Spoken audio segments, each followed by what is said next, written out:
Por favor, cuide de mis pequeñas, susurró la mujer, rota por los golpes y el desprecio de quienes no perdonaron que diera a luz a 3 niñas. El apache solitario la observó en silencio, y entonces pronunció las únicas palabras que sellarían su destino. Tú vienes conmigo. Año 1725.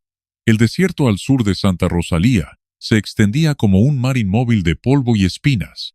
El sol, alto y despiadado, quemaba la piel con una luz que parecía querer borrar cualquier rastro humano. Allí, de rodillas sobre la arena caliente, estaba ella, Ana María. El vestido de algodón, rasgado y manchado de sangre seca, colgaba de su cuerpo como un harapo. Los labios partidos, los pómulos hinchados y un ojo semicerrado revelaban que había recibido más golpes de los que su cuerpo podía soportar. Pero su voz, aunque rota, aún encontraba el aliento para suplicar.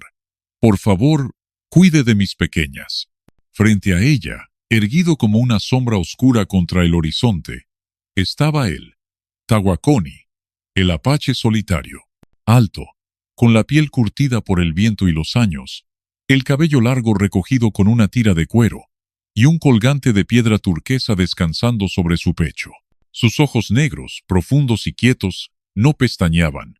No se movía como un hombre que duda. Se movía como quien ha aprendido a esperar el momento exacto para actuar, y ese momento había llegado. Ana María no necesitaba que nadie le explicara el significado de aquellas miradas. En su aldea, su crimen había sido traer al mundo 3 niñas idénticas, como si la vida misma hubiera decidido burlarse de la ley no escrita que valoraba más a los hijos varones. La habían golpeado, escupido y abandonado a su suerte, dejándola en tierra de nadie, sin agua ni sombra, con la certeza de que no vería otra noche. Él dio un paso hacia ella, y el cuero de sus mocasines crujió sobre la grava. Se inclinó lo suficiente para que el sol quedara detrás de su cabeza, ocultándole los ojos. Y entonces, con voz grave y firme, pronunció las únicas palabras que marcarían el rumbo de ambos. Tú vienes conmigo. No fue una invitación ni una promesa. Fue un mandato cargado de algo que Ana María no supo nombrar. Podía ser compasión, podía ser determinación, o podía ser el inicio de una deuda imposible de saldar. Detrás de ellos, en la lejanía, una nube de polvo comenzaba a elevarse. No eran caballos salvajes, eran jinetes, y entre los cascos que golpeaban la tierra, Ana María creyó escuchar las voces de aquellos que la habían condenado. Acercándose de nuevo, Tahuaconi no apartó la vista de ella, pero su mano derecha, lenta y precisa, ya buscaba el filo guardado bajo su cinturón, como si supiera que la decisión que acababa de tomar lo pondría en guerra con más de un enemigo. El aire del desierto vibraba con ese calor que no solo quema la piel, sino que penetra hasta el pecho, robando el aliento y haciendo que cada inhalación sea un acto de voluntad. Ana María sintió cómo la mano de Tahuaconi la aferraba con firmeza, no con violencia, pero sí con esa determinación de quien no aceptaría un no como respuesta. A su espalda, el ruido de los cascos golpeando la tierra se hacía más nítido. Los jinetes que se acercaban no traían consigo la indecisión de una patrulla, sino la velocidad urgente de quienes ya han decidido a quién quieren alcanzar. Sin decir una palabra más, él la levantó con una facilidad que no parecía propia de un hombre solo, como si el peso de su cuerpo maltrecho no fuera más que el de un niño dormido, y la colocó sobre el lomo de su caballo, un animal grande y oscuro, con la mirada inquieta y los músculos tensos. En un solo movimiento, Tahuaconi subió detrás de ella, rodeándola con su brazo izquierdo para sujetarla, mientras con la derecha tiraba de las riendas y daba una orden breve en su lengua natal. El caballo, como si hubiera estado esperando ese momento, arrancó a galope, levantando una nube de polvo que los envolvió a ambos. El viento golpeaba el rostro de Ana María, arrancándole lágrimas que se mezclaban con el sabor salado de la sangre seca en sus labios. Intentó hablar, preguntar a dónde iban, quién era él y por qué la ayudaba, pero cada vez que abría la boca, el aire ardiente le cortaba las palabras en la garganta. Tahuaconi no la miraba. Su atención estaba fija en el horizonte, calculando rutas invisibles, como si conociera cada piedra y cada sombra de aquel mar infinito de arena y matorrales espinosos. Detrás de ellos, los jinetes no cedían. El sonido de sus gritos se mezclaba con el de los cascos, y aunque estaban lejos, la voz del que lideraba la persecución era inconfundible. Don Esteban Villaseñor, el hombre que había dictado la condena de Ana María, no lo hacía por justicia, sino por orgullo herido. En su casa, las leyes eran dictadas por su conveniencia y reforzadas por el miedo. Para él, que una mujer inútil escapara de su sentencia, era un insulto que debía borrarse con sangre. Tahuaconi inclinó el cuerpo hacia adelante, acercando su boca al oído de Ana María. Su voz, profunda y pausada, atravesó el estruendo del galope. «Si quieres vivir, no mires atrás». Ella obedeció, aunque no por convicción, sino porque sabía que si veía los rostros de quienes la perseguían, el miedo podría paralizarla, y en aquel momento, detenerse era morir. La tierra comenzaba a cambiar bajo las patas del caballo. La arena suelta se transformaba en un terreno pedregoso, donde las pezuñas golpeaban con un eco seco. Entre las piedras, empezaban a levantarse colinas bajas, cubiertas de arbustos retorcidos que ofrecían sombras escasas y peligrosas, pues en el desierto, la sombra a veces escondía más peligro que alivio. A medida que ascendían por uno de esos montículos, Ana María pudo sentir cómo el cuerpo de Tahuaconi se tensaba. No era el esfuerzo físico, sino la alerta de quien sabe que el terreno puede convertirse en trampa. Con un gesto apenas perceptible, guió al caballo hacia una grieta estrecha entre dos formaciones rocosas. El paso era tan angosto que el animal tuvo que reducir la velocidad, y durante ese instante de silencio, Ana María escuchó algo que no esperaba: el latido del corazón del apache, fuerte y constante, como un tambor que marcaba el ritmo de una huida que aún no tenía final. Cuando salieron al otro lado del paso, el paisaje se abrió en una llanura donde el calor parecía flotar en ondas visibles. Allí, a lo lejos, se alzaba una línea irregular de montañas que parecían pintadas en el horizonte. Tahuaconi apuntó hacia ellas con un leve movimiento de cabeza, como si ese fuera el destino inevitable de su viaje. Sin embargo, en su mirada, Ana María alcanzó a ver algo que le hizo entender que, más allá de salvarla, él estaba guiándola hacia un lugar donde su vida cambiaría para siempre, aunque no sabía si para bien o para mal.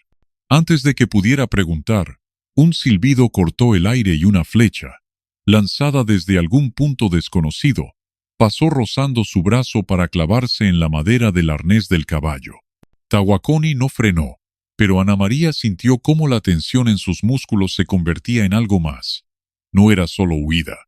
Ahora estaban entrando en territorio enemigo. El caballo no disminuyó el ritmo, aunque el terreno empezaba a mostrar heridas profundas, abiertas por lluvias pasadas, y raíces que se alzaban como manos secas, intentando atraparles. Tahuaconi lo guiaba con una precisión que solo podía tener un hombre que había aprendido a leer el suelo, como si fuera un pergamino vivo, previendo cada irregularidad antes de que el animal tropezara. Ana María, sostenida por el brazo de hierro que la mantenía firme contra su pecho, comenzó a sentir que el peligro de los hombres que los perseguían quedaba atrás, pero también que se aproximaban a un lugar donde otras amenazas, más silenciosas y menos predecibles, aguardaban. Al cruzar un arroyo seco, el sonido de los cascos se amortiguó, y la brisa, aunque escasa, trajo un aroma distinto: humo de leña, hierbas secas quemadas y algo más, un olor terroso que no venía del suelo, sino de un lugar habitado. Fue entonces cuando, a lo lejos, empezó a distinguir figuras. Primero sombras inmóviles entre los arbustos, y luego siluetas más nítidas. Hombres a caballo, mujeres con cántaros sobre la cabeza, niños que se apartaban del camino con rapidez, observando al forastero y a la mujer que traía consigo. El campamento no era un conjunto desordenado de chozas, como ella habría imaginado, sino una disposición calculada de tipis y estructuras bajas hechas con ramas entrelazadas y barro endurecido por el sol. Cada objeto parecía estar en su sitio por un motivo, y cada persona que se movía lo hacía con un propósito claro, como si el lugar funcionara con la precisión de un organismo vivo donde todos conocían su papel.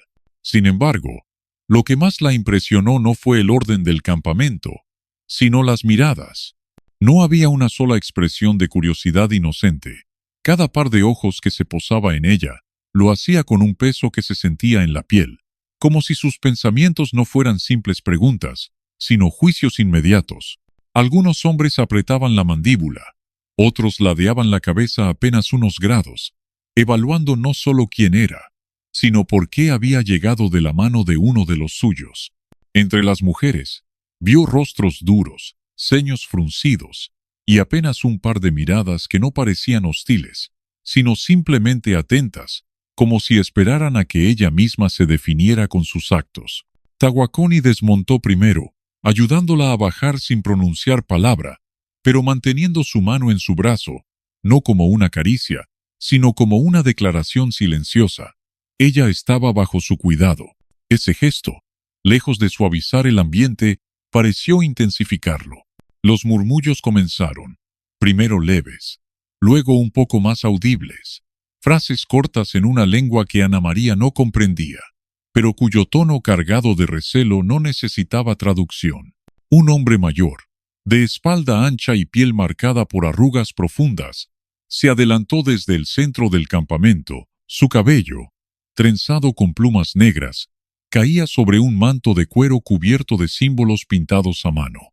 En su rostro había la autoridad de quien no necesita gritar para ser escuchado, y cuando sus ojos se fijaron en ella, Ana María sintió que su historia entera estaba siendo desnudada en silencio. «¿Qué has traído a nuestra tierra, Tawakoni?», preguntó el anciano en un castellano lento, con un acento pesado pero perfectamente comprensible. No es costumbre traer a extraños, y menos a una mujer marcada. Ana María quiso preguntar qué significaba eso, pero Tawakoni habló antes, con un tono que no admitía réplica. «Ella viene conmigo». La respuesta no pareció satisfacer al anciano, pero tampoco provocó una confrontación abierta. En lugar de eso, el hombre inclinó la cabeza apenas, y luego hizo un gesto breve hacia un grupo de mujeres que estaban cerca de un fuego. Dos de ellas se acercaron, mirándola de arriba a abajo, y sin pronunciar palabra, comenzaron a llevarla hacia el interior del campamento. Mientras caminaba, Ana María escuchó de nuevo esa palabra, marcada, susurrada a sus espaldas. No sabía si se referían a las cicatrices de los golpes, visibles en sus brazos y su rostro, o a algo más, algo que tal vez ella misma desconocía. Entre las chozas, el olor del humo se mezclaba con el de carne seca y hierbas colgadas a secar. Niños pequeños corrían y se detenían para observarla, y en sus rostros no había risa, solo una curiosidad intensa que la hacía sentir como una pieza extraña, que había irrumpido en un tablero perfectamente ordenado. Cuando llegó junto al fuego, las dos mujeres la hicieron sentar sobre una manta tejida con hilos de colores apagados. Una de ellas comenzó a limpiar las heridas de su rostro con un paño húmedo. La otra, más joven, se limitó a observarla, como si estuviera memorizando cada rasgo. En ese silencio, Ana María sintió que había entrado en un lugar donde las palabras pesaban demasiado, y los actos eran el único idioma aceptado. Desde el otro lado del campamento, Tawakoni seguía de pie, sin quitarle la vista de encima, pero ahora no estaba solo. A su lado había una mujer alta, con un collar de huesos y cuentas rojas, que le habló en voz baja, y aunque Ana María no podía escuchar lo que decía, sí vio cómo los ojos de la mujer se posaban en ella con un brillo que no era simple desconfianza, sino amenaza. La mujer del collar de huesos no se apresuró a acercarse. Permaneció unos instantes al lado de Tawakoni, hablándole en voz baja, pero sus palabras parecían más cuchillas que consejos, porque la mirada de él, aunque serena, se endureció poco a poco, como si cada sílaba que escuchaba pesara más de lo que estaba dispuesto a cargar. El viento levantó un mechón de su cabello, pero él no apartó los ojos de Ana María, incluso cuando la otra mujer, con un gesto lento y deliberado, empezó a caminar hacia ella. Ana María la observó desde su sitio junto al fuego, con las manos todavía quietas sobre las rodillas, sin saber si levantarse sería interpretado como un signo de respeto o como un desafío. La mujer era alta, de huesos afilados y piel curtida por el sol, y en su cuello descansaba un collar hecho de pequeñas vértebras de animales y cuentas rojas que brillaban con un fulgor extraño bajo la luz que escapaba de las llamas. Sus pasos eran silenciosos, pero cada uno parecía medido para marcar territorio, para anunciar sin palabras que este suelo le pertenecía. Cuando se detuvo frente a ella, no dijo su nombre, ni preguntó el de Ana María. Simplemente se inclinó un poco, lo suficiente para que sus ojos quedaran a la altura de los de la recién llegada, y la estudió como quien observa una pieza frágil que no decide aún si merece ser guardada o rota. El silencio se alargó tanto que Ana María sintió cómo el fuego crepitaba más fuerte, como si también estuviera esperando el primer intercambio.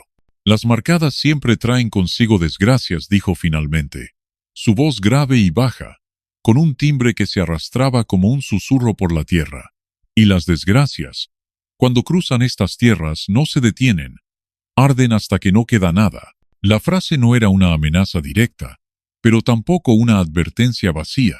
Estaba cargada de la certeza de quien cree en lo que dice, porque lo ha visto antes, quizá más de una vez. Ana María tragó saliva, queriendo preguntar qué significaba ser marcada para ellos, pero la mujer no le dio oportunidad. Con un movimiento rápido, tomó su barbilla entre los dedos, girando su rostro hacia un lado y hacia el otro, examinando las cicatrices frescas y otras más antiguas, como si pudiera leer en ellas la historia completa de su vida. Tawakoni se acercó entonces, sus pasos firmes, su sombra proyectándose sobre ambas. «Ya basta», Nayeli dijo, y aunque su tono no fue alto, tenía la autoridad suficiente para que la mujer retirara la mano. «Ella está aquí, porque yo lo he decidido». Nayeli no retrocedió ni un paso, pero su mirada se apartó de Ana María para clavarse en él, y en ese cruce de ojos había un campo de batalla silencioso. «Lo que tú decidas, Tawakoni, afecta a todos», replicó, «y no todos están dispuestos a pagar el precio de tus decisiones». El murmullo que se levantó a su alrededor le dio la razón. Varios hombres y mujeres observaban la escena con interés, como si esperaran que aquella conversación se convirtiera en algo más, en un enfrentamiento que definiera la posición de cada uno en el campamento. Ana María sintió que las miradas se clavaban en ella con más fuerza, como si no fuera una persona, sino un peso que todos estaban evaluando antes de decidir si merecía ser cargado o abandonado. Tawakoni, sin embargo, no cedió. «El precio no lo pagarás tú», dijo con voz más baja, pero más firme. «Y si llega el momento en que haya que pagarlo, lo haré yo». La respuesta no apagó la tensión, pero sí la contuvo, como cuando una tormenta se detiene justo antes de romper el cielo. Nayeli dio un paso atrás, no en señal de rendición, sino para medir su próximo movimiento. Sus dedos rozaron el collar de huesos, y Ana María no supo si ese gesto era un hábito, un recuerdo o una promesa velada. Con un último vistazo que parecía decir más de lo que las palabras podían, Nayeli se alejó, perdiéndose entre las sombras que proyectaban los tipis. Sin embargo, Ana María sabía, sin necesidad de que nadie se lo explicara, que esa no era la última vez que se cruzarían, y que la próxima vez, probablemente, las palabras serían sustituidas por actos. Esa noche, mientras intentaba conciliar el sueño en una manta prestada junto a una hoguera moribunda, escuchó el ulular distante de un búho, y más cerca, las voces bajas de quienes hablaban de ella sin nombrarla directamente. Entre esas voces reconoció la de Nayeli, y aunque no comprendía todas las palabras, sí entendió una en particular, repetida con insistencia: «maldición». Lo que Ana María ignoraba era que, para el pueblo de Tawakoni, una mujer marcada no era solo una extranjera herida, era el presagio de un cambio que siempre traía consigo sangre, pérdida y fuego. Y aunque ella no lo sabía, había llegado en un momento en que la primera chispa ya estaba encendida. El fuego se había reducido a brasas, y el campamento dormía en un silencio interrumpido, solo por el crujir de la leña y el susurro ocasional del viento que se colaba entre las pieles de los tipis. Ana María yacía sobre una manta áspera, demasiado ligera para la frialdad que caía desde el cielo despejado. El olor a humo se había impregnado en su ropa y en su cabello, y por más que cerrara los ojos, no podía dejar de escuchar las voces que horas antes habían hablado de ella como si fuera un mal augurio encarnado. El murmullo lejano de un tambor lento, tocado quizá para acompañar algún rito nocturno, le marcaba el tiempo como una cuenta regresiva que no entendía, y con cada golpe sentía que el aire se espesaba un poco más. Dio media vuelta sobre la manta, buscando una posición menos incómoda, y fue entonces cuando notó una sombra acercarse. Tawakoni apareció desde la oscuridad sin hacer ruido, como si sus pies no tocaran la tierra. Llevaba en la mano una vasija humeante, y el vapor que escapaba olía a hierbas amargas y a tierra mojada. Se agachó junto a ella, colocando el recipiente sobre una piedra plana, y la miró sin decir palabra durante unos segundos que parecieron más largos de lo que eran. «Bebe», dijo finalmente, señalando la vasija, «calienta el cuerpo y calma la mente». Ana María lo tomó entre las manos, sintiendo cómo el calor le devolvía la sensibilidad a los dedos. Probó un sorbo y el sabor le resultó fuerte, con un regusto a corteza y a algo que no pudo identificar. Tawakoni no apartaba los ojos de ella, pero no de una forma invasiva, sino como quien vigila que un remedio surta efecto. «¿Por qué me trajiste aquí?», preguntó, su voz baja, como si temiera que alguien más escuchara.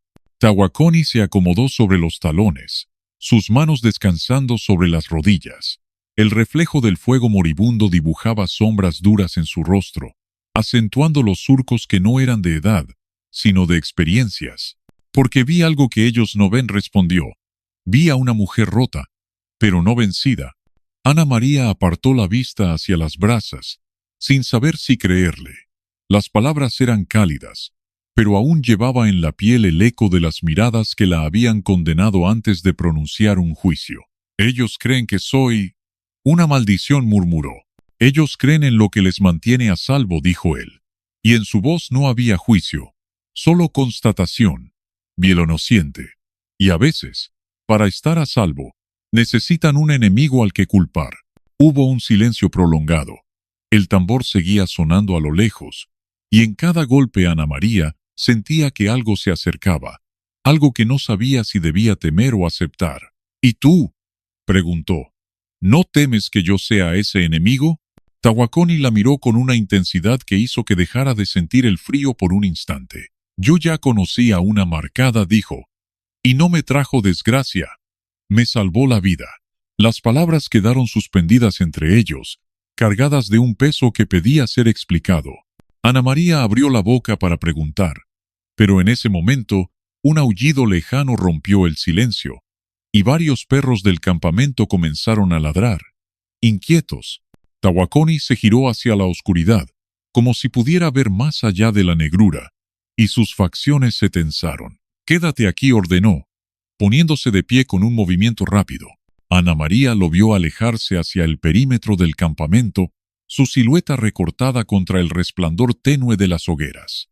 El aullido volvió a escucharse, más cerca, y un escalofrío le recorrió la espalda. Algo le decía que esa noche, aunque terminara sin sangre, dejaría marcas invisibles que tardarían en borrarse. El viento había cambiado, no soplaba con la calma de la tarde, ni con la tibieza que a veces traía desde el sur. Ahora bajaba en ráfagas frías que se colaban entre las lonas y agitaban los cabellos como si fueran hilos desordenados.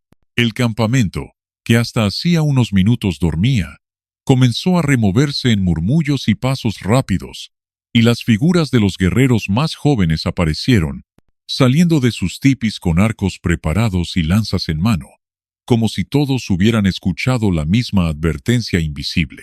Ana María permanecía sentada sobre la manta, con las rodillas abrazadas contra el pecho, y sus ojos buscaban sin éxito la silueta de Tawakoni en la penumbra que rodeaba el círculo de hogueras. El aullido que antes sonó lejano se repitió, más bajo, y con un timbre extraño, como si fuera una mezcla de lamento y amenaza. Entre los murmullos que pasaban de tipi en tipi, alcanzó a escuchar la palabra Nalé, cuyo significado desconocía, pero que repetida en diferentes tonos, parecía encender preocupación y rabia en igual medida. Tawakoni volvió a aparecer, pero ya no tenía el porte sereno de antes. Sus pasos eran largos, y su mirada, afilada como una flecha a punto de ser soltada, se detuvo junto a ella, sin agacharse, y habló lo suficiente para que solo ella lo escuchara. «No te muevas, pase lo que pase». Antes de que pudiera responder, dos ancianas se acercaron y se colocaron a su lado. Una de ellas llevaba un collar de huesos que tintineaba con cada movimiento, y la otra, una manta gruesa que colocó sobre los hombros de Ana María, no tanto para abrigarla como para cubrirla. En sus gestos había una mezcla de protección y distancia, como si quisieran preservarla, y al mismo tiempo, mantenerla bajo control. El ruido en el borde del campamento crecía. Ramas quebrándose, pasos múltiples, un murmullo grave que no pertenecía a ningún animal conocido. Entre las sombras comenzaron a aparecer figuras que no eran de la tribu. Eran hombres cubiertos de polvo, con ropas de viaje y rostros tensos. Algunos llevaban armas cortas, otros simples palos, pero todos tenían la mirada fija en un punto. Ella. Ana María lo entendió antes de que nadie se lo dijera. Los hombres no venían a comerciar ni a pedir ayuda. Venían por ella. La forma en que se detuvieron, justo fuera del alcance de la luz de las hogueras, lo confirmaba. Sabían que acercarse demasiado provocaría una reacción inmediata de los guerreros. Uno de ellos, alto y con la barba mal cuidada, dio un paso al frente y habló en un idioma que Ana María entendía lo suficiente para reconocer las palabras clave. La acusaba de robo, de traición y de haber escapado de un lugar al que, según él, pertenecía. Mencionó algo sobre una deuda y sobre las 3 niñas, que ya no les servían para nada. El murmullo de la tribu se transformó en un zumbido tenso. Algunos guerreros intercambiaron miradas rápidas. Otros apretaron las lanzas. El nombre de Tawakoni sonó varias veces en ese coro contenido, como si lo estuvieran llamando a decidir. Tawakoni avanzó hacia la línea de intrusos, con el rostro inexpresivo y las manos visibles, pero la tensión de sus hombros delataba que estaba preparado para actuar en cualquier instante. La distancia entre él y el hombre barbudo se redujo hasta quedar a pocos pasos. La conversación que siguió fue breve, pero cada frase era como un golpe seco. Los intrusos exigían la entrega de Ana María antes del amanecer, o de lo contrario, regresarían con más hombres. Tawakoni no respondió con promesas ni amenazas, solo dijo 3 palabras que, aunque ella no entendió, hicieron que los hombres retrocedieran con una mezcla de frustración y cautela. Cuando la figura del barbudo se perdió entre la oscuridad, Tawakoni regresó lentamente hacia el círculo de hogueras. No se detuvo junto a ella, sino que se inclinó hacia uno de los ancianos y habló en voz baja. El anciano asintió, y de inmediato 2 guerreros se apartaron del grupo para ocupar posiciones más cercanas al tipi donde ella dormiría. Ana María sintió que el aire volvía a entrar en sus pulmones, pero no con alivio, sino con una sensación de peso, como si cada respiración fuera más densa que la anterior. El campamento, aunque en calma aparente, estaba ahora dividido. Los que la miraban con recelo, preguntándose si las acusaciones eran ciertas, y los que, por lealtad a Tawakoni, decidían esperar antes de juzgarla. Él finalmente se acercó y se arrodilló frente a ella, dejando que la luz de las brasas revelara el sudor en su frente y el brillo acerado en sus ojos. «Mañana decidirán si te quedas», dijo, «pero no todos quieren que la decisión sea justa». Las palabras eran un aviso, pero también una confesión. El peligro no había pasado, solo había cambiado de forma. La noche en el campamento no era una simple ausencia de luz, era un manto espeso que parecía absorber incluso los sonidos, dejando en el aire una calma irreal, apenas interrumpida por el crepitar de las brasas y el silbido distante de algún insecto que se atrevía a cruzar la frontera invisible que rodeaba las tiendas. Sin embargo, debajo de esa superficie serena, había un pulso oculto, un movimiento casi imperceptible que se revelaba en miradas demasiado largas, en pasos que se detenían cuando creían que nadie escuchaba, en cuchicheos cortados a la mitad cuando un tercero se acercaba. Ana María, cubierta por la manta que le habían entregado horas antes, permanecía sentada en la penumbra interior de un tipi más grande que los demás, con la espalda apoyada contra el poste central y la vista fija en la pequeña abertura que dejaba pasar la luz de la hoguera exterior. Desde allí, podía ver las siluetas recortadas contra el fuego, figuras altas y delgadas que se movían con una elegancia felina, hombres de rostro serio y mujeres que caminaban con pasos suaves pero firmes, cargando cuencos, pieles o haces de hierbas. Todo parecía normal, pero en cada gesto había un matiz de preparación, como si cada uno de ellos estuviera listo para levantarse y actuar al menor signo de peligro. El aire en el interior olía a humo viejo, a cuero y a tierra húmeda, una mezcla que, lejos de ser desagradable, transmitía la sensación de estar en un lugar que había resistido generaciones de inviernos y de batallas. Sin embargo, para ella, esa resistencia ajena era también un recordatorio de su fragilidad.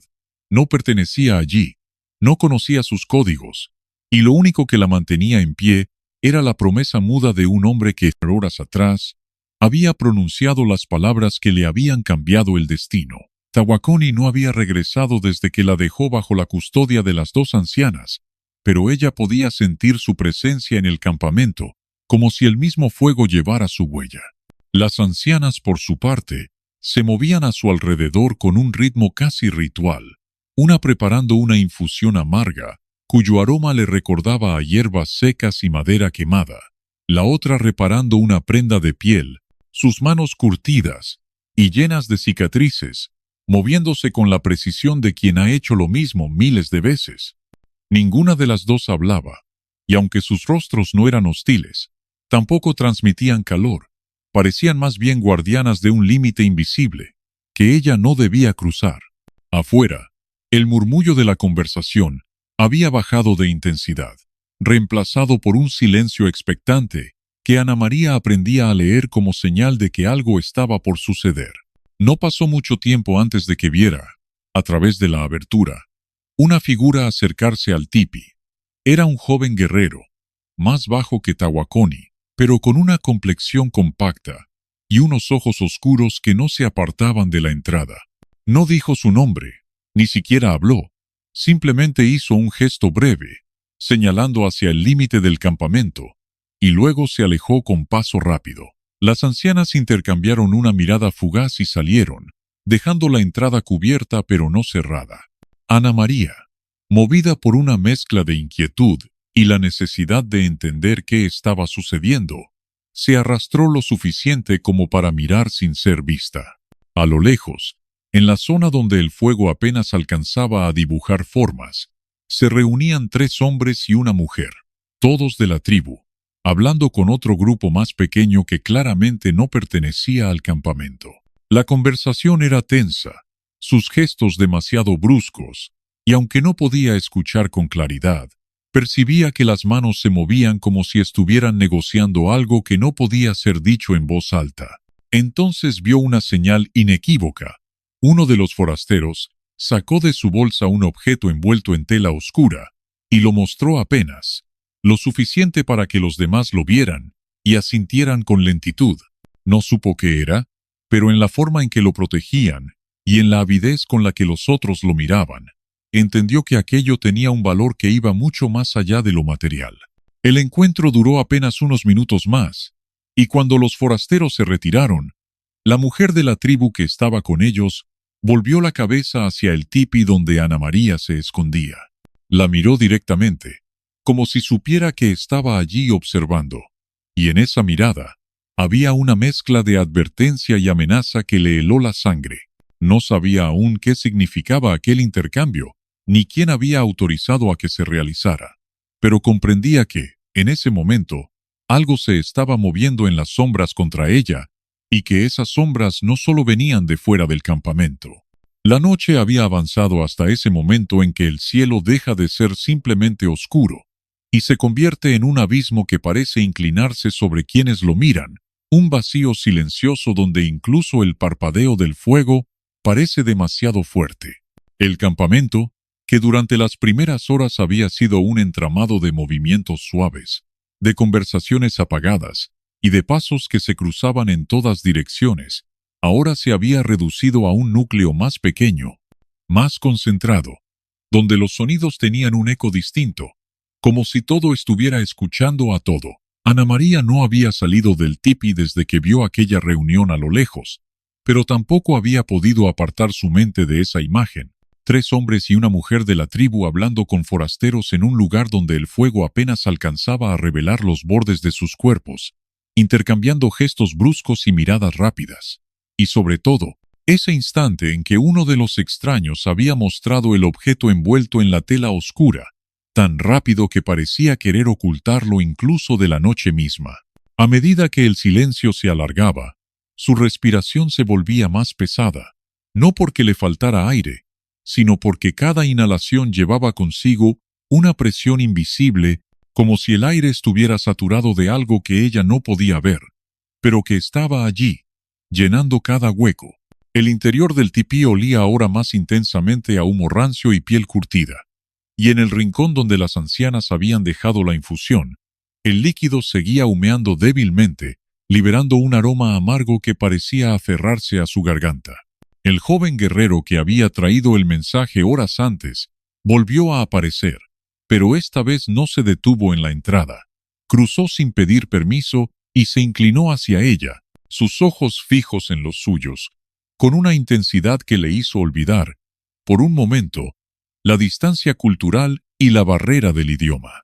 No habló de inmediato, y cuando lo hizo en una mezcla de palabras de su lengua y algunas en castellano, suficientes para que ella comprendiera lo esencial. Tawakoni quiere verte. Ahora, no digas nada. No mires a nadie. Las ancianas no protestaron, pero una de ellas, la que reparaba pieles, le rozó el brazo con los dedos al pasar. Un gesto que no parecía casual y que llevaba en sí mismo un mensaje silencioso. Cuidado. Afuera, el aire de la madrugada era frío y seco, y cada paso levantaba un polvo fino que brillaba con un reflejo pálido bajo la luz de la luna. El campamento dormía a medias. Algunos guerreros mantenían la vigilancia en los bordes, y en ciertos puntos las fogatas ardían como ojos cansados, vigilantes pero sin fuerza para quemar con intensidad. Tawakoni la esperaba en un claro, no lejos de donde ella había visto la reunión clandestina. Su figura, erguida y firme, parecía formar parte del paisaje, como si hubiera estado allí desde siempre, esperando justo ese momento. Llevaba el cabello suelto, cayendo en mechones oscuros que el viento movía apenas, y en su mirada había una dureza que no le había visto antes, como si algo hubiera cambiado en las horas transcurridas. Lo que viste, comenzó, pero no terminó la frase. Se acercó un paso más, bajando la voz hasta que sus palabras parecían un hilo que solo ella podía escuchar. No confíes en todos aquí. Algunos aceptarían cualquier precio por entregar a quien creen que no pertenece. Ana María sintió que las palabras caían sobre ella con el peso de algo inevitable. No necesitaba que le explicara que el precio del que hablaba estaba relacionado con ese objeto envuelto. Lo había intuido desde el primer momento. Sin embargo, lo que no entendía era por qué la miraba como si todo aquello, de algún modo, girara en torno a ella. Tawakoni volvió la cabeza hacia la línea oscura que marcaba el final del campamento. Ellos regresarán antes de que amanezca, dijo, y cuando lo hagan, no vendrán solos. No explicó más. Le tendió un pequeño paquete de cuero cerrado con un nudo de fibra vegetal, y le pidió que lo guardara sin abrirlo. La textura del cuero era áspera, casi pegajosa, y al sostenerlo, sintió que en su interior había algo sólido pero pequeño, algo que no se movía, pero que parecía irradiar un calor extraño, como si conservara la temperatura de manos que lo habían sostenido antes. Pase lo que pase, añadió él clavando su mirada en la suya. No lo entregues, aunque sea yo quien lo pida. El silencio que siguió fue más fuerte que cualquier sonido. Ana María asintió, pero su mente estaba ya enredada en preguntas que no podía formular, preguntas que sabía que no tendrían respuesta inmediata. El joven guerrero que la había acompañado se mantuvo a un lado, observando la escena con una rigidez que no dejaba espacio para el descuido. Mientras regresaban al tipi, algo en el ambiente había cambiado. El aire, aunque igual de frío, parecía más denso. Las sombras proyectadas por el fuego se alargaban de forma antinatural, como si se estiraran para tocarla al pasar.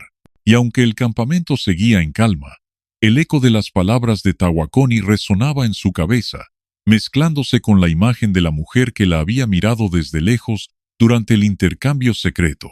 Lo que no podía saber todavía era que el contenido de ese pequeño paquete de cuero era algo que, si salía a la luz, no solo pondría su vida en peligro, sino que revelaría un secreto que llevaba años oculto en el corazón mismo de esa tribu. Ana María no durmió esa noche, aunque cerró los ojos más de una vez intentando engañar al cansancio. Su cuerpo pedía descanso, pero su mente, como un caballo que huele la tormenta antes de verla, se mantenía inquieta, sacudiéndose a cada recuerdo de la conversación con Tawakoni. El paquete de cuero permanecía bajo su manta, pegado a su costado como si así pudiera impedir que alguien lo arrebatara. Sentía su forma rígida contra las costillas, un recordatorio constante de que ahora cargaba con algo que no era suyo, y que, sin embargo, parecía pertenecerle de alguna manera que todavía no entendía.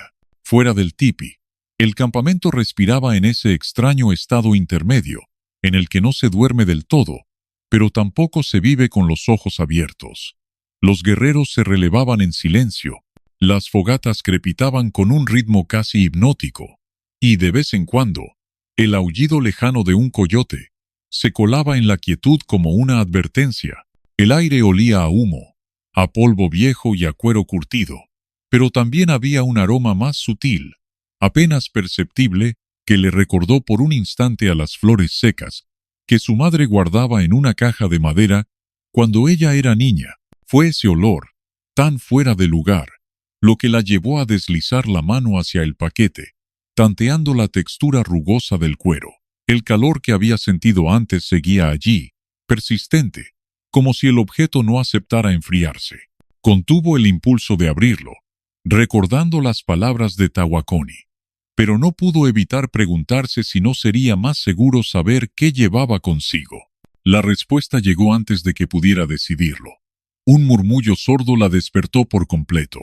Pasos, muchos, moviéndose en un patrón que no era el habitual de los relevos de guardia. Se incorporó despacio, apartando apenas la manta para no llamar la atención de las ancianas que descansaban a su lado, y se asomó por la abertura del tipi. Lo que vio le heló la sangre. A lo lejos, en el límite del campamento, varias figuras se movían como sombras que buscaban no ser vistas, y aunque no podía distinguir sus rostros, reconoció las siluetas de dos de los forasteros que había observado la noche anterior en la reunión clandestina. Uno de ellos llevaba algo sobre el hombro, envuelto en tela, de un tamaño similar al paquete que ella guardaba. El otro giraba la cabeza constantemente, como si esperara ser descubierto. Sus movimientos eran nerviosos, urgentes, y no se detuvieron hasta perderse entre las tiendas más alejadas. Ana María se retiró, sintiendo que el corazón le golpeaba con tal fuerza que cada latido parecía empujarle el aire fuera de los pulmones. No había terminado de acomodarse cuando una sombra se proyectó contra la entrada del tipi. Era el joven guerrero que la había acompañado a ver a Tawakoni. Sus ojos brillaban con una determinación que no dejaba lugar a preguntas. «Ven», dijo, apenas moviendo los labios entre añas. «No hay tiempo».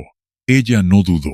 Tomó el paquete, lo ocultó bajo su ropa y lo siguió, avanzando entre las tiendas con pasos calculados para no despertar sospechas. El suelo estaba frío bajo sus pies, y cada crujido de la tierra seca le parecía un ruido capaz de delatarla.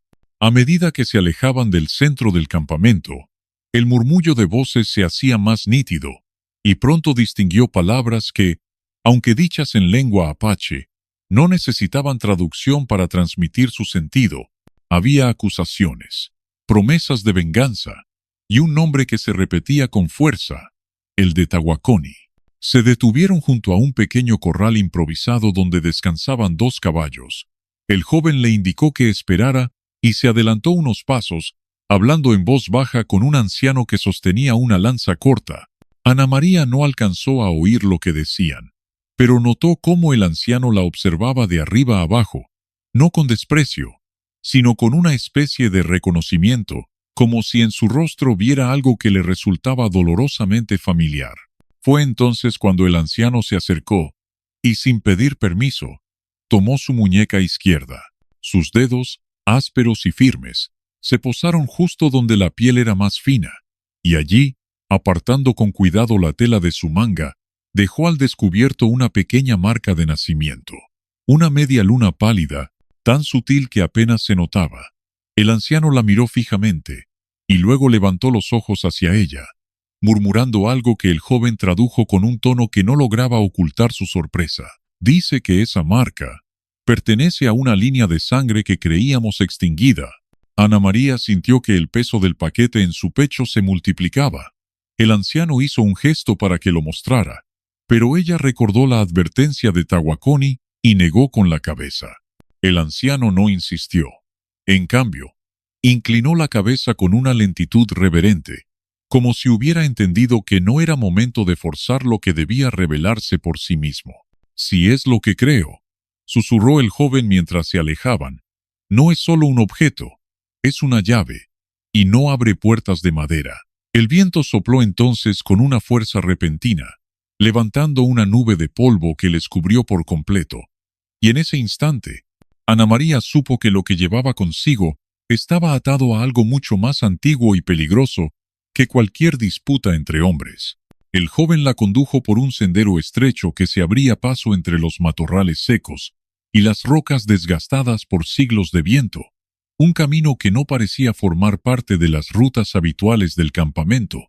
El cielo, todavía salpicado de las últimas estrellas, comenzaba a teñirse de un gris azulado que anunciaba el amanecer, y en esa penumbra incierta cada piedra y cada sombra adquirían formas que podían ser tanto guardianes como amenazas. Ana María no apartaba las manos del paquete, que mantenía pegado a su pecho como si un simple descuido pudiera provocar que se desvaneciera. A cada paso, el silencio del joven parecía más deliberado, como si supiera que las palabras que debían decirse no eran para ese lugar ni para ese momento. Sin embargo, su respiración acelerada y la tensión en sus hombros hablaban por él. Estaban siendo perseguidos, o al menos vigilados, y cualquier sonido podría ser una invitación para ser encontrados. Ana María, aunque no podía ver a nadie detrás de ellos, sentía esa presencia invisible que solo se percibe cuando el peligro es real y cercano, ese frío en la nuca que obliga a mirar hacia atrás, aún sabiendo que no se verá nada. Finalmente llegaron a un claro protegido por 3 grandes rocas dispuestas en forma de herradura. Allí, aguardaba Tawakoni, sentado sobre una piel extendida en el suelo, con el torso inclinado hacia adelante, y las manos descansando sobre las rodillas, como un hombre que sabe que el momento que estaba esperando por años ha llegado al fin. Sus ojos, oscuros y hondos, se clavaron en el bulto que Ana María sostenía, y un leve asentimiento fue suficiente para que ella supiera que había hecho bien en seguir sus pasos sin preguntar. «Siéntate», dijo, señalando un espacio frente a él. La voz no tenía urgencia, pero sí un peso que obligaba a obedecer. Ella se acomodó sobre la piel, cuidando de que el paquete no tocara el suelo. Tawakoni alargó las manos, pero no para arrebatarlo, sino para colocarlas sobre las suyas, envolviendo con sus dedos duros y callosos los nudillos tensos de Ana María. «Esto no es un regalo ni un encargo», comenzó. «Es una deuda que ha viajado por generaciones buscando a quien ser entregada». La frase resonó en su cabeza con un eco extraño, como si en lugar de escucharla la hubiera recordado. Quiso preguntar qué significaba, pero Tawakoni prosiguió. «Lo que llevas ahí no abre una puerta hecha por manos humanas. No se guarda en una casa ni se esconde bajo tierra. Esto abre un camino, uno que conecta tu sangre con un juramento hecho mucho antes de que tus abuelos nacieran». Ana María sintió que el aire se volvía más denso a su alrededor, como si las palabras hubieran cambiado el peso del mundo. Sin apartar la mirada de Tawakoni, aflojó lentamente el nudo del cuero. El sonido del lazo deslizándose era tan claro que parecía amplificado por el silencio del amanecer. Cuando finalmente retiró la cubierta, vio un pequeño cofre de madera oscura, tan lisa que parecía pulida por siglos de manos cuidadosas. No tenía cerradura visible, pero en la tapa estaba grabada una media luna idéntica a la marca de nacimiento en su muñeca. El joven guerrero, que hasta ese momento se había mantenido a un lado, dejó escapar una exclamación apenas audible, como si la imagen confirmara algo que hasta entonces solo había sido una sospecha. «Solo la sangre marcada puede abrirlo», dijo Tawakoni. «Y no es con fuerza ni con llaves como se abre, sino con el momento justo». Ana María rozó el grabado con la yema de los dedos, y una sensación cálida, casi eléctrica, le recorrió la mano. Por un instante, imágenes fugaces se agolparon en su mente. Rostros que no conocía, un río iluminado por la luna, manos entrelazadas sobre una piedra antigua. Todo duró apenas un segundo, pero la dejó sin aliento. Tawakoni la observaba sin parpadear. «Si lo abres ahora», advirtió, «el equilibrio que sostiene a tu gente y a la mía podría romperse antes de que estés lista para sostener lo que vendrá». Ella dudó, cerrando los dedos sobre el cofre, sintiendo que pesaba más de lo que su tamaño permitía. En el fondo de su pecho, una parte de ella quería conocer la verdad de inmediato, pero otra, más instintiva, le gritaba que esperar era sobrevivir. Fue entonces cuando un ruido seco, como una rama al quebrarse, rompió la tensión. 3 figuras emergieron entre las sombras de los matorrales. Sus ropas no eran de los apaches ni de los colonos conocidos. Llevaban piezas de cuero y metal, y en sus rostros había una determinación oscura. El joven guerrero dio un paso adelante, desenvainando su cuchillo, pero Tawakoni alzó una mano para detenerlo. «Ellos también lo han buscado», dijo, sin apartar la vista de Ana María. «Pero Tino, y si lo tienen, no habrá lugar seguro en toda la tierra para quienes lo entreguen». El primero de los intrusos avanzó, con una sonrisa que no tocaba sus ojos. «Dáselo, mujer, o no vivirás para arrepentirte». El amanecer, que ya despuntaba detrás de las rocas, bañó el cofre con una luz dorada, como si el propio día se negara a comenzar sin saber en manos de quién quedaría ese secreto. El silencio entre las rocas se volvió tan espeso, que Ana María sintió que cualquier palabra, incluso un suspiro, sería suficiente para desatar una violencia que nadie podría contener. Los 3 hombres que habían surgido de entre los matorrales se acercaban con la seguridad de quien ya se siente dueño de aquello que todavía no ha tocado, y en sus miradas brillaba esa mezcla de codicia y crueldad que hace que un enemigo sea más peligroso que cualquier arma. El joven guerrero, tenso como una cuerda a punto de romperse, mantenía el cuchillo bajo y firme, calculando distancias y respiraciones, esperando el instante en el que el primer atacante cometa un error. Tawakoni, en cambio, permanecía inmóvil, con la espalda recta y las manos apoyadas en las rodillas, como si su sola presencia fuera suficiente para contener el impulso de los intrusos. Ana María apretó el cofre contra su pecho, sintiendo que el calor de la madera se mezclaba con el suyo, y por primera vez entendió que aquel objeto no era solo una reliquia o un legado, sino una especie de corazón externo, un centro de gravedad alrededor del cual giraban su pasado, su presente y un futuro que aún no estaba escrito. Las palabras de Tawakoni resonaban en su cabeza con un peso insoportable. «Si lo abres ahora». El líder de los intrusos dio un paso más, y el sol, que ya trepaba sobre el horizonte, le iluminó el rostro, revelando una cicatriz que le cruzaba la mejilla como un rayo congelado en la piel. La marca parecía hablar de batallas ganadas sin honor y de victorias que habían costado demasiado a otros. Su voz, grave y seca, rompió la tensión como una cuchilla invisible. «No voy a repetirlo, mujer. Entrégalo». Ana María respiró hondo, y fue entonces cuando tomó la decisión. No pensó en términos de valentía o de miedo, sino en lo que significaba seguir huyendo toda su vida.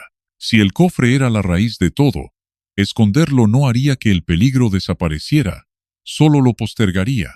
Con manos lentas, lo colocó sobre sus rodillas y dejó que la yema de su dedo índice se apoyara sobre el grabado de la media luna.